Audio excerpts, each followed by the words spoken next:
Hello everyone, আসসালামু আলাইকুম। সকলকে all job news and education চ্যানেলে স্বাগত জানাই।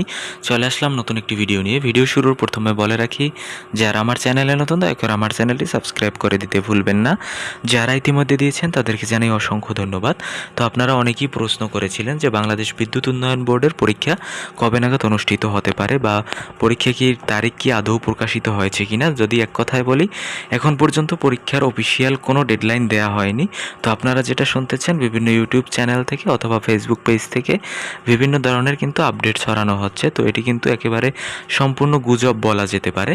তবে পরীক্ষা এই মাসের ভিতরেই হবার সম্ভাবনা রয়েছে। বেশিরভাগ ক্ষেত্রে আপনার এই মাসের শেষের দিকে হতে পারে। তো অবশ্যই পরীক্ষা হলে এই আপডেটটি কিন্তু আমাদের চ্যানেলের সাথে থাকলে অবশ্যই আপনারা জানতে পারবেন, অথবা কিন্তু আপনাদের SMS আসতে পারে প্রায় এক সপ্তাহ আগে। তো বিষয়টি হচ্ছে, দেখেন এখানে বলা হয়েছে বাংলাদেশ বিদ্যুৎ উন্নয়ন বোর্ড এর 1596টি সাহায্যকারী পদে লিখিত পরীক্ষা আগামী জুন মাসের শেষ সপ্তাহে অনুষ্ঠিত হবার সম্ভাবনা রয়েছে। তবে এখন পর্যন্ত পরীক্ষার তারিখ সংক্রান্ত কোনো চূড়ান্ত সরকারি বিজ্ঞপ্তিতে প্রকাশিত হয়নি। প্রার্থীদের নিয়মিতভাবে তাদের অফিসিয়াল ওয়েবসাইট অনুসরণ করার জন্য অনুরোধ করা হচ্ছে।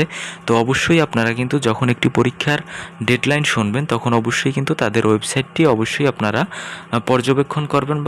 আর আপনারা অনেকেই জানতে চেয়েছিলেন পরীক্ষা পদ্ধতি কেমন হবে এবং আপনাদের কেন্দ্র কোথায় হবে। তো পরীক্ষা পদ্ধতি এখন পর্যন্ত পাওয়া তথ্য মতে MCQ পদ্ধতিতে পরীক্ষা হবে, এবং আপনাদের কেন্দ্রটি কিন্তু এই পরীক্ষা ঢাকা অনুষ্ঠিত হবে।